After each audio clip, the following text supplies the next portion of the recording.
remember to set up a co-host with it. So our presenter today here in Community of Practice, and again, welcome to everyone, is Eman Al Hashemi.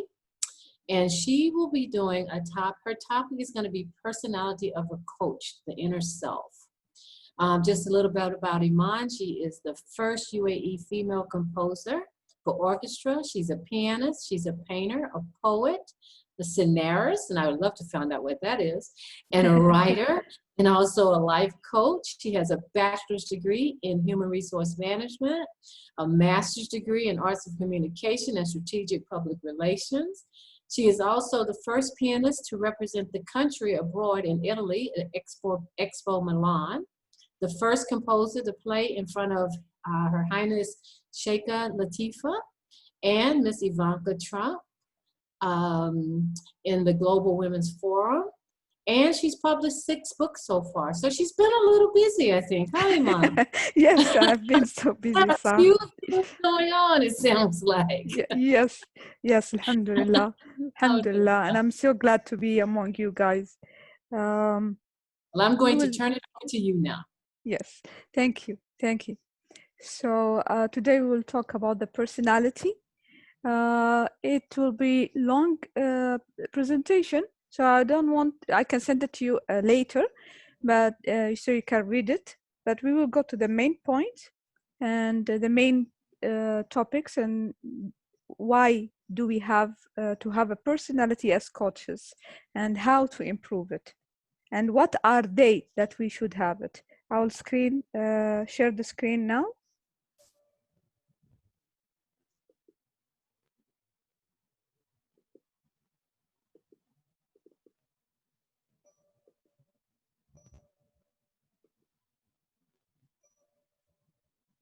Do you see the screen? We do, yes, we have it. Okay. Yes. This is the personality of a coach. We will talk today about how the personality of a coach can affect coaching, and how the inner self, your psychological aspects can affect coaching, and how far life experiences can affect the coaching, and what are the attributes of a successful coach, and what are the skills and qualities of a coach, and how far your educational background would affect you in coaching. Like if you are an engineer or a doctor or a businessman, teacher, so how would that affect? So let me ask you first at the beginning, and we can negotiate that together. What do you think about the personality of a coach? What do you think that would be?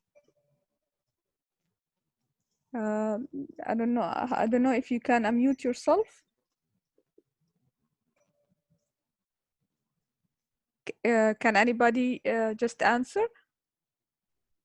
I think personality of a coach should be overall very composed. I think this is the very word that I think when I feel like, you know, when I feel that I'm a coach, I need to be very composed. I need to be very contained. Yes. I need to really reflect that calm and composure. I think that's one thing that I feel that one coach has to have.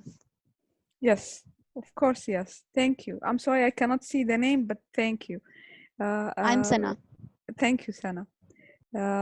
So here it will be for the introduction. Of course, we know what is the what's coaching about as well, Eman. Pardon?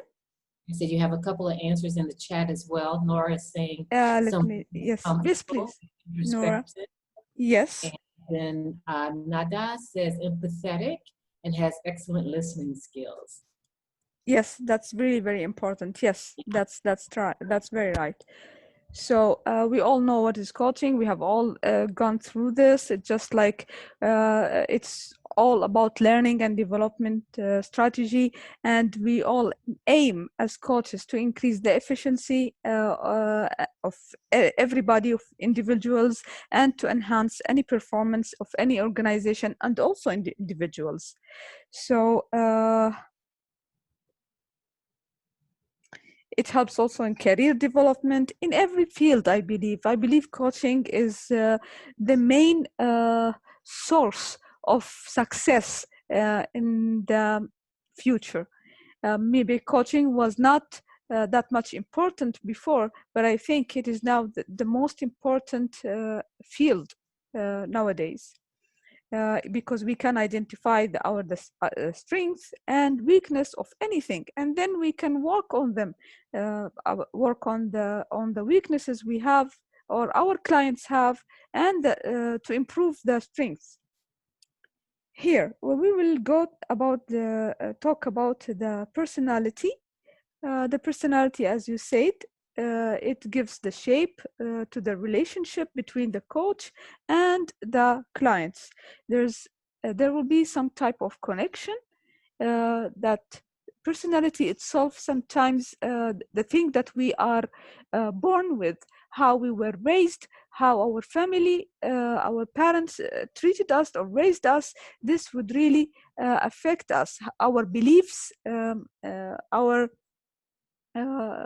experience. These things all will affect our personality. Being a coach, we have first to fix ourselves in order to be able to help others. So we help us, we help ourselves, I help me in order to help you. So I always work on my weaknesses in order to be able to help you get over your own weaknesses. It's like, as we said, it's openness, emotional stability, and efficiency. Okay, also we can identify the needs, as I said, and predicting what to learn and what to develop. We should know if you really have, for example, a problem, or you think that you have a huge weakness, you can use another coach for yourself, like coaching the coach. So in this case, you will make yourself a better coach always. So the first one is like to have your own conscious. The conscientious. I'm sorry, it's a big word for me. So it's like to have a conscience. It's really, it helps you to start your planning and organize your own activity. It really gives you good heart to look at yourself, and it helps you when you do the judgment. Can anybody tell me why do we need to be really good in heart and to clean ourselves from inside in order to be able to do our job as a coach? Why do we have not to be conscious, our conscious to be wide open and clear? Why do we need that? Any answers? Yeah, I would like to step in. This is Rula. Yes, Rola. Yeah, I think we need to clean our heart and mind. It's like heart and mind are like our house. And if we have a clean and tidy house, we will be able to have more clarity from within ourselves, and also reflect more clarity in our coaching journey and in our coaching practice. True, very true. That's really, I like how you the metaphor of house. I like it. Yes. It's true. Thank you. Yes. So I'm sorry I cannot see the chats, but I hope that you are writing something. So we really have to keep on cleaning and cleansing ourselves, because you cannot just do it one time. Since life is always difficult and full of experience, and that's why we always have to get over all the obstacles and move on. And the second one, it's openness. You really have to be open open-minded, not narrow, not shallow. That will show how deep you're willing to share your ideas and values with the clients. And this is what I do. I usually do the coaching in Arabic language, which is kind of easier for me based on my own native language. But I don't mind to do it in English because I understand that the real language between people is love, and to show your face, features, gestures, that will really affect the client to feel your openness and to feel your honesty. We will go here to emotional stability.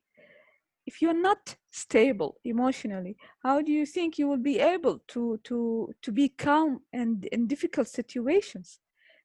Emotional, its stability is really important, uh, especially in difficult situations, because everybody, it's normal for human beings by nature, by our instinct, that during difficult situations we feel fuzzy, and we feel like a chaos inside of us. So if you have enough stability within yourself, you will be able to remain calmness, and you will be able to handle your difficult situation. And of course, if you will be able to handle these things, you will be able to make the right decision and take the good judgment of the situation. Um, we will go here to, but before we go to the psychological, the inner self, uh, anybody wants to say anything about the personality?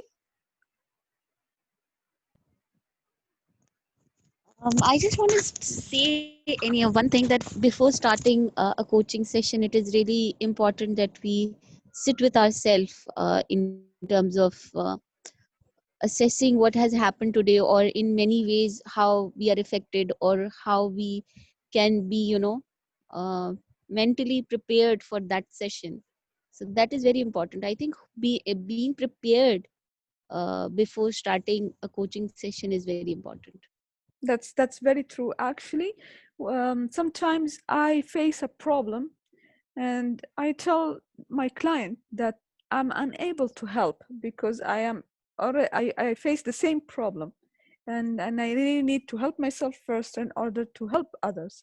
So sometimes you really have to help yourself. If, for example, if there's a death in the family, God forbid it, and I'm in my grief period, I can't help others because I need to cry. I need to let it out of my system. I need to feel sad at that time. I need my family to be my friends to surround me. I will not be able to coach anybody.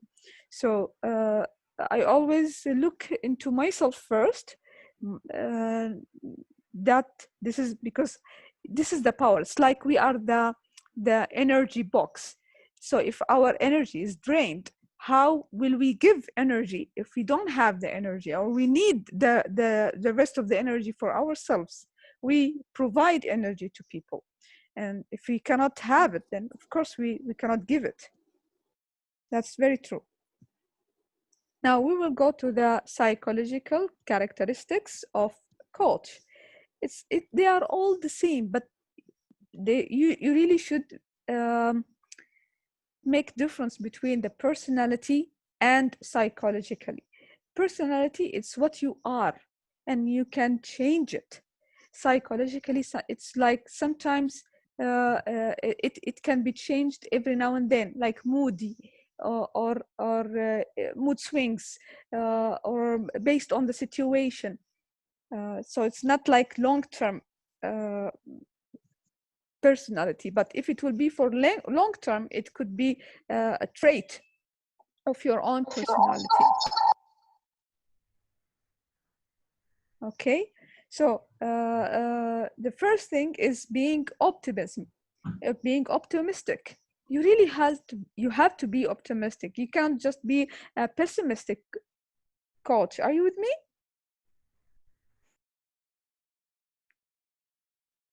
I don't know if I'm still on the line. Oh yes, we're still hearing you. Okay, thank you. So, so you really have to be very optimistic. Sometimes the cases are very devastating, and they are really ugly, or you will hear something that you might be yourself shocked, but you always have to look at the bright side. If you did not find a bright side when the client is in front of you telling you a shocking experience he's going through, in this case you should just look at one bright side until you stable your emotional, which is that the client is alive now in front of you and he's looking for help. So in this case, this point itself is positive, so you will get the positive energy to yourself. Then you will be able to gain more time in order to think of ways the positive energy then you can provide it to your client. That see, it's written here, if the coach is optimistic, then it has been seen that they are able to transfer their positive and optimistic attitude to their clients as well. That's it. It's very simple. And being cognitive thinking, you really have to think wide, reasonable, not reckless, of course, and going to the point. You cannot just be shattered within yourself. You cannot feel pain within yourself, because all of these things will not help you to concentrate, and you will not be able to provide thoughts. And even if you will do that, it will not be positive, and they will not be. It will be unbalanced, of course, imbalanced. So you really have to balance your ideas and your emotions in order to affect your own behavior. Can anybody say anything if you want?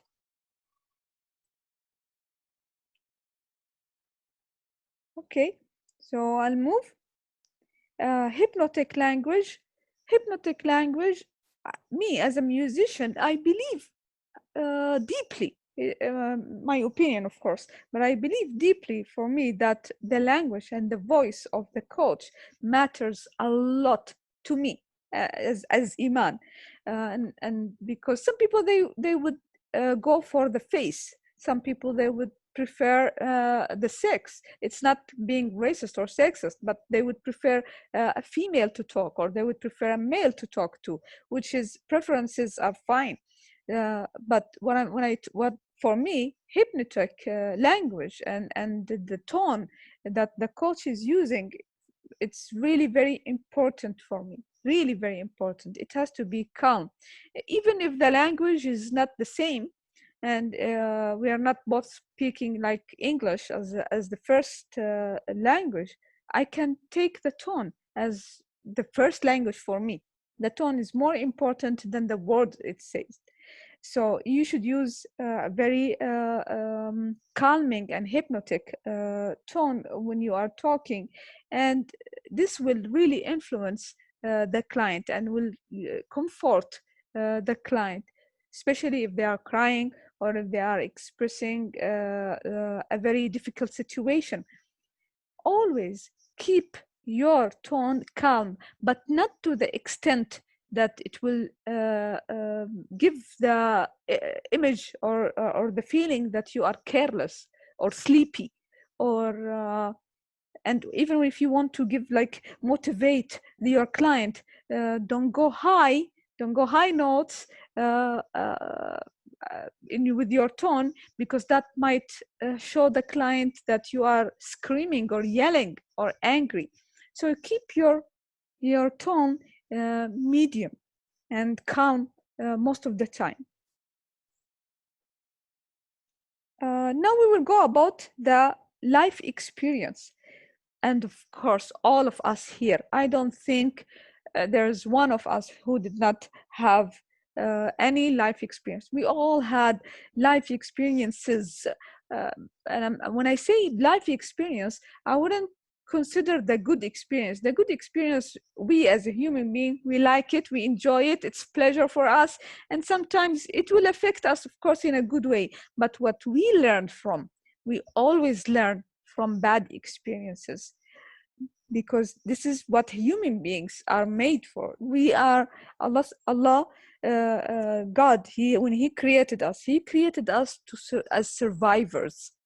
Survivors mean not to learn from the good situations, also to know, good situations is good to learn from. What I meant is to avoid the bad situations to happen again over and over. And this is what I'm saying. Life experience is crucial to us to learn from our selves first. If my client had a problem I had before, like several times, not only one time, several times, so I will be an expert, and I will be really glad to give him or to lead him to the right way by experience, not only by thinking and brainstorming of what to do. That will make coaching easier for us. The more life experience you have, the more capable to help others. It, as I said here, it will improve and enhance the quality and the value and the knowledge gained to you. Do you want to say anything about life experience? I'm sorry, really, but you can see that I cannot see if somebody is raising hand or writing anything in the chat. Please forgive me. Okay. Here, life experience, it means we learn through doing. We learn by not reading. Now we are learning how to be coaches by listening, by knowing from others' experiences. We try to make experiences. We create our own experience by doing sessions with others or talking to others. But life experience, it will force us to work on to solve this problem, and this is what I call it the real experience.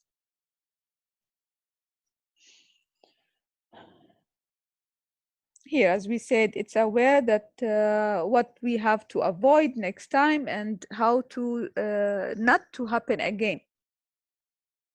Okay, we will go for what are the attributes of a successful coach. Of course, there will be some certain attributes, and that will link the coaching input and output. What is to be input to the coaching, and what would go out from the coach to the client. It will help to achieve the desired results. It will fulfill the needs and requirements of the clients. Let's see. Master at asking questions. Now, we have really learned a lot by Dr. Harris during the course about what are the smart questioning. Would you just give me an idea of why do you think mastering to ask question is important? You as a coach, why do you think it's important?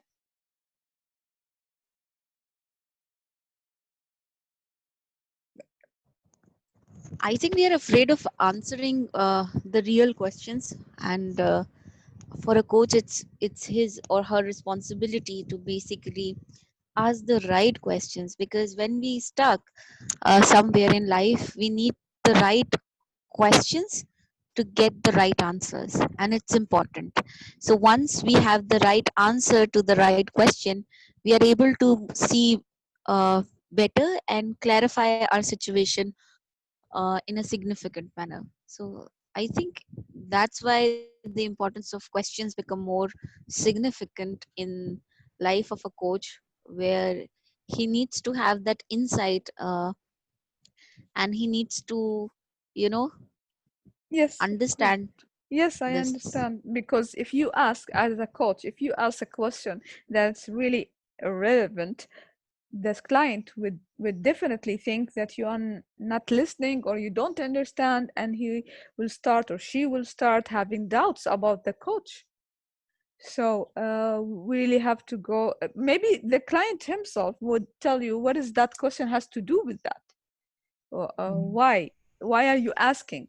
Maybe he will not even reply the question. He would or answer the question. He would reply to the question with a question. So you really have to be very accurate in choosing the right question. And Iman, you have a answer also in the chat from Nora that says that is how you help a client by asking questions they haven't considered and push them to reflect or see things from different perspectives. True. Sometimes our client, not everybody is able to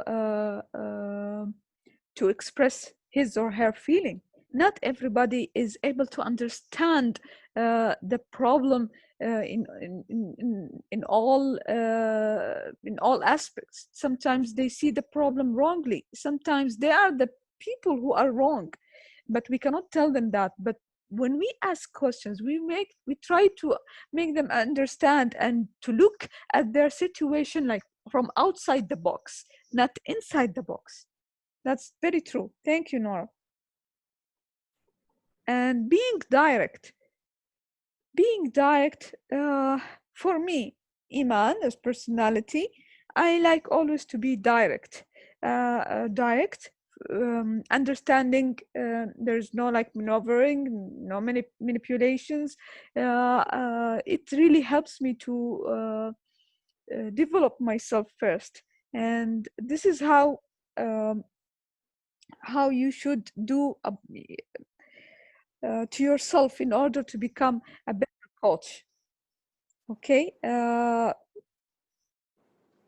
we really have here, we really have to give regular feedbacks. Why feedbacks do you think it's important? Feedbacks are always important because sometimes the client, you would tell some advices or you will make an action plan with your client, but after that the client a few hours later will not go through the action plan in accurately. So you will always give you'll always have to give your feedback in order to make a correction and to take correction action.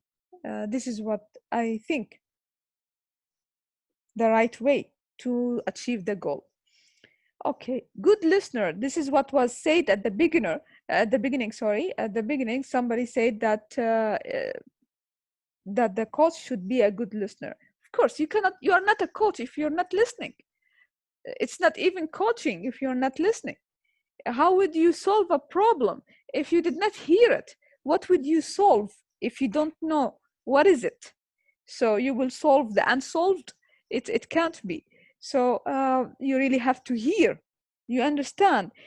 Sometimes the clients, they will keep repeating, and in this case, you just go. You really be smart and use the smart questioning. If you are stuck with repeating with the same sentence by the client, and I've been through this before, then you ask in order to direct your client to move into different direction and to look in different angles of the problem, and this will help you to listen more and more, to figure out more. And of course, you should show your passion, your empathy. It's really necessary. And there's one thing which is very important. Sometimes you have to listen to what is not being said during the session. So sometimes the client will say something, but you will hear something else, which means you will read the hidden words in between.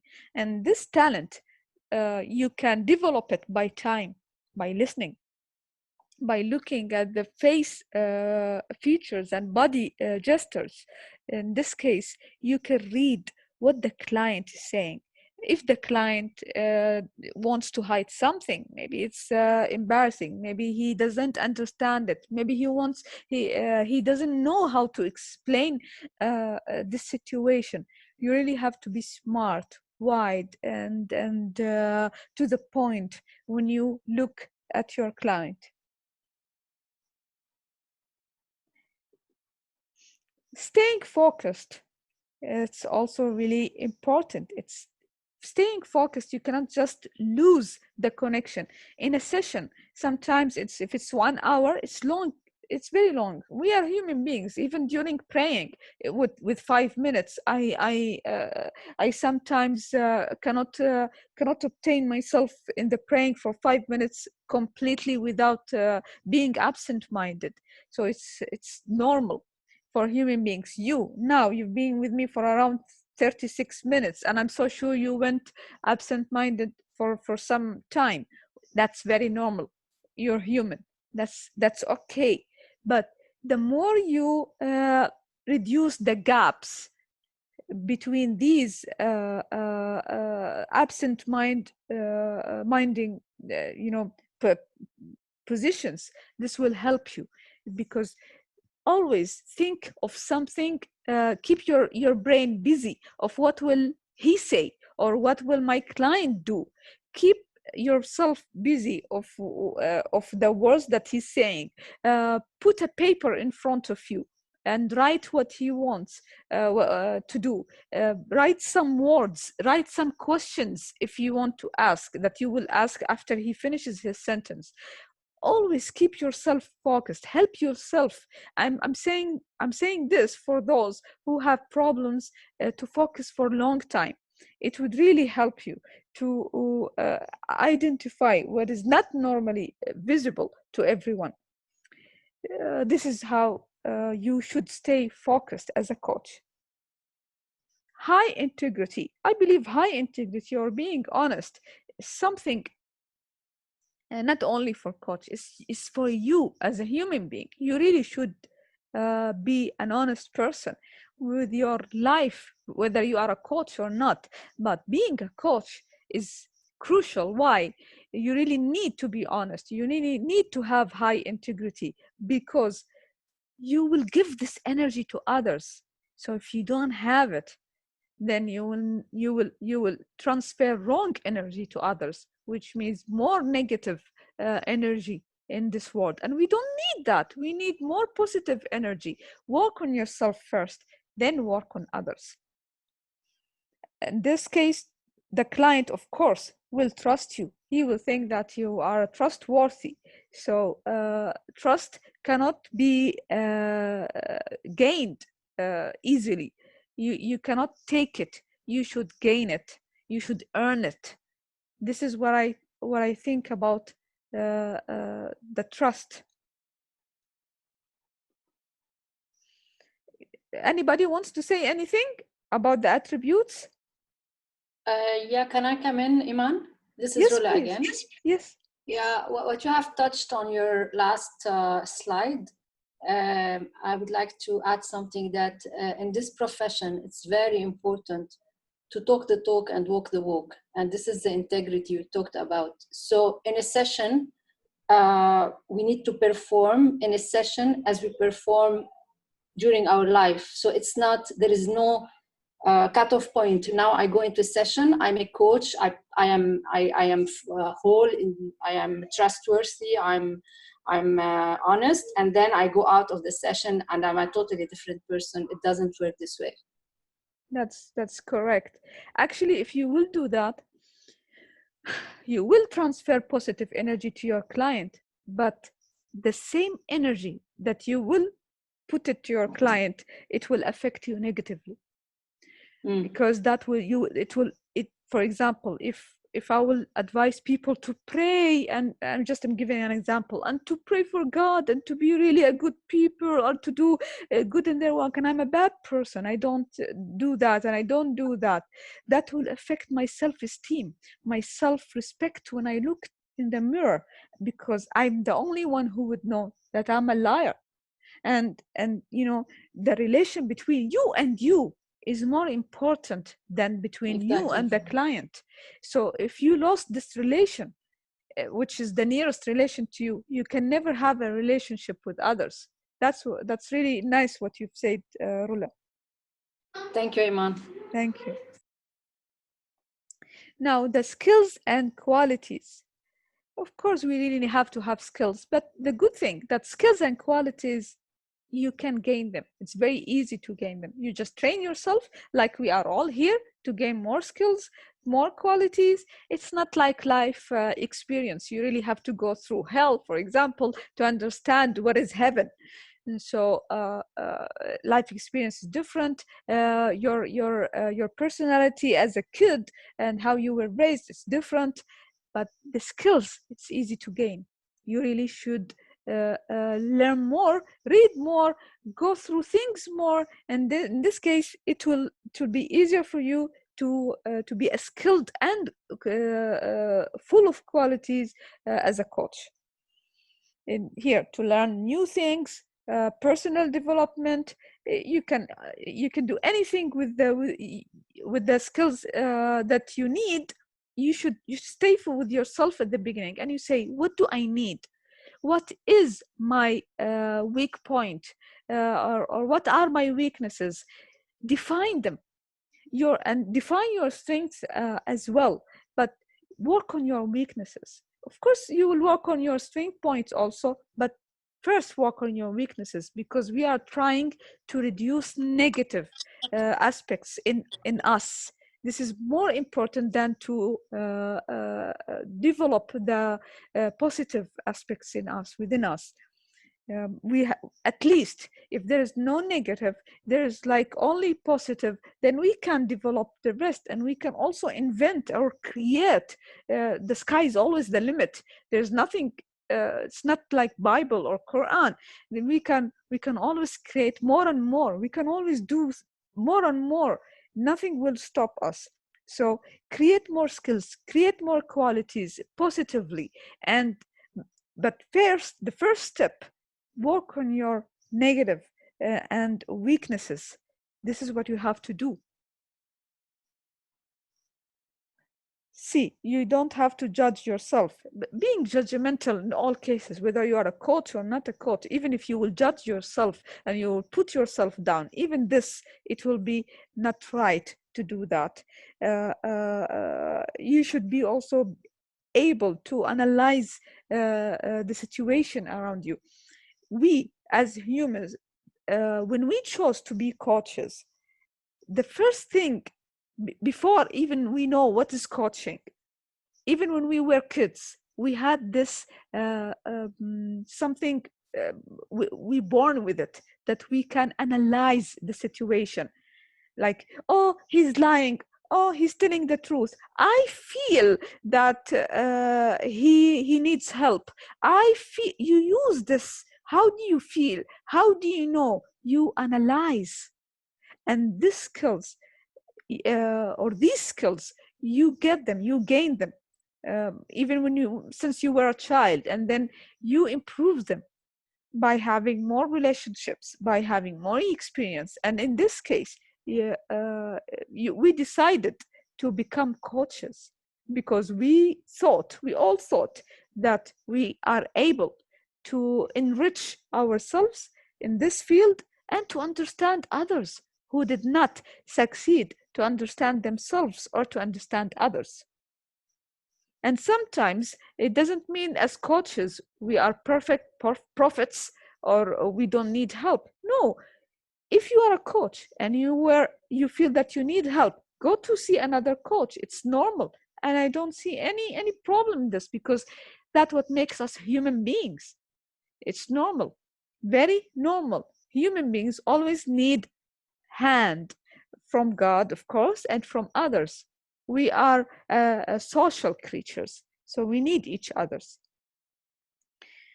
And of course, self-awareness is seen in coaches, which means you should be aware about yourself. I am aware about my weaknesses. I am aware about my strengths. I am aware about what I should do. I am aware of what I have to do with my client. I am aware how to do the strategies and the steps in my session with my client. I have to organize myself. I have to read about the problem when I give the pre-coaching assignment or paper to my my client to write it before the session. I have to understand what field he wants to talk. I go read. I always do these things. I mean, when I say I, it doesn't mean Iman. I as a coach, which means also you. You have, this is what you have to tell yourself. All of these aspects together, when you accumulate them, it will make the perfect coaching. And trust me, coaching is fun because it will help you to love yourself, and you feel good about yourself, that you are doing good, that good karma is coming back also to you because you are really helping people. It is not about money, it is not about anything else. It is really a good karma, and you will see it because we are living in this life, and you will see that, and you will feel that this good karma has come back to you because you did 2 years ago you helped a person, or you did that, or you did that, and you would feel it. And this is what I believe. Me as Iman, I believe in karma a lot. So you really have to work on your active listening and questioning skills and giving feedback, how to give your feedback. If your client did a mistake, you cannot just yell him or yell her. You really have to know how to control the action plan and how to make sure it's applied accurately. You always have to keep your client like day to date communication channel between both of you. You really have to do a sequence. Like you really have to finish that. You tell your client that you have to finish this within 5 days or 3 days. But then after that 3 days, you go and check what he or she has done. Questioning skills, you have to read more.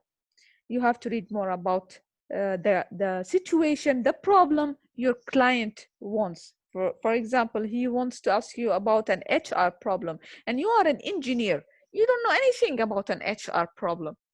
Okay, then you read. Go educate yourself about HR. Educate yourself about this. Educate yourself about life. How would you help him or her in this field? Education is limitless, so be clever and educate yourself. And of course, active listening is the most important. As I said, if you don't listen, there's no coaching lesson. Anybody wants to say anything?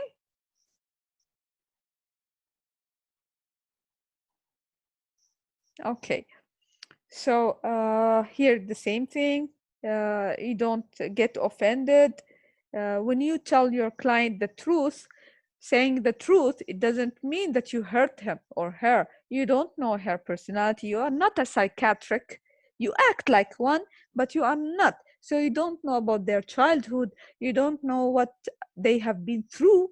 You don't know what is their reality, their personality, how they become like this. These things are totally is taken by a psychiatric, a doctor. We are not doctors. We help in helping one situation, one issue, one topic that the clients want. And but in this case, if you find that the client is wrong or doing something horribly wrong, you don't have to offend. Use or choose your words, because it might affect them badly based not on the situation that he or she is facing, but it will affect them badly based on their personality, their history, their past. So they cannot see. When you have a psychiatric or if you will see a doctor, a psychiatric, he will ask about your history, about your life before. He would never ask you what's wrong with you. Oh, my stomach hurts. He will not ask that. He will ask about everything in your life, your lifetime. Then he will talk to you based on that. But coaching, you will not do that. You will not ask about your life, your client's lifetime. You will ask about what is the topic that you want to talk about. Then you answer about the topic and you watch out for the words that you would say. That's it. So educational background is the final thing or final topic we will talk about. And as I said, there is no need to have a specific educational qualification or qualifications. I mean, specific education. You can be an engineer and a perfect coach. You can be a doctor and a perfect coach. You can be anything and you will be a perfect coach. However, some fields like HR, some fields like administration, some fields like being a socialist would help you in some topics based on your client's needs. So if I'm an HR educated person, I studied HR. So when a person would come to me with an HR problem or issue he wants me to solve, it will be easier for me to solve it. But if, for example, I don't have any HR background and I don't know what is HR, it will be very difficult. Yet it is not impossible, because it is not legal law. He doesn't need a legal consultation. He needs something, a coaching, a life coaching consultant. So it will be easier for you to look in the internet, to read more, to ask from experts in this field. Always do that. But you don't look at it as, oh, I'm only an engineer, I cannot be a coach. I'm only a teacher. I'm only an administrator. I'm a fireman. It doesn't work this way. Always look at yourself.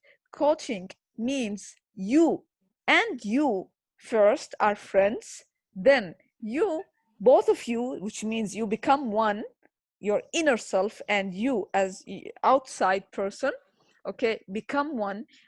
There's a harmony between you and you, then you can help others. This is the most important thing, regardless of your educational background. Even if you have PhD but you don't have you, how will you be able to help others if you don't have you? Have yourself first, then have others, then help others. For example, let me tell you something. If you are drowning, everybody in a ship, and the ship is drowning, sinked, everybody is sinking, then you will have to get yourself out of the sea first in order to help others. You cannot help others if you are sinking yourself. You will never do that. Then don't ever think that being a coach will help you. No, help you in order to be a coach. It's the opposite. Being a coach will not help you. You should help yourself to be a coach. So anybody wants to say anything?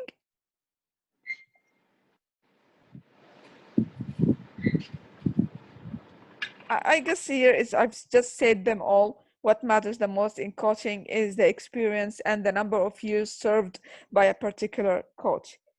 Thank you, guys. Really, thank you. And I would love to hear your questions.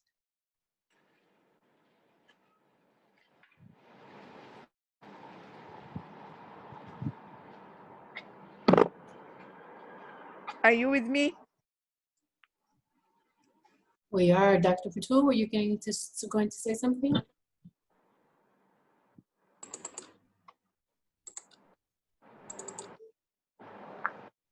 Okay, maybe not. Yeah, I would like to thank Eman for her extensive presentation. It's really insightful and helpful. Thank you very much, Eman. Most welcome, Habibti. And in the chat, when you were talking about saving yourself first, Nora had written in the chat, I agree, put your mask on first before assisting others. And so you have a lot of thank yous in the chat right now as well. Thank you, really. It's just, this is what I really believe in. We are all humans, we all face problems, and I'm so sure none of us did not reach the bottom one day. all of us. I'm so sure. Don't tell me I've never been depressed. I'm always happy. I will not believe you, or I will take it to the psychiatric myself. So I know that we all reached the bottom. And that's why we are here, because we are strong. We are survivors. We survived. We did not commit suicide. We did not die when we reached that dark place, darkest place. We reached it. And we are here. I'm here with you, and you are here with me now. So we survived. Now our role is to help others to survive their dark points, their the bottom when they reach it.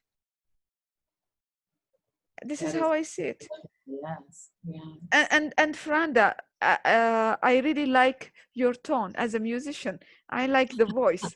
Yes, you have a very like the middle C. I don't know, the middle do. I don't know. I'm talking music now, but you have I the know, middle. music cue. Yeah, it's music. You have the middle, which is really good for calming. It's like music, the middle do. Yes. Uh, Thank you. And thank you so much. It was really a really awesome presentation. I took many notes. And those of you that are here, Sanchit has already posted in the chat how you can find this on YouTube and as well as on Facebook. So you can always follow up with this. And Eman, if you would put your email in the chat, if anyone Yes. wants to follow up with you for any questions or Sure. or anything like that, that would be great. It was, again, a wonderful presentation. I learned a lot. I liked it a lot when you said coaches need help too. Coaches need coaches, of course. Mm. And we should always feel good about being able to assist each other, help each other, mentor each other, and build each other up as coaches and as people. So wonderful, wonderful presentation. Thank you. And I look forward to looking at the slides again in the Facebook group. Sure. So I'll do does that. anyone have anything else that they would like to add to it speak with Eman?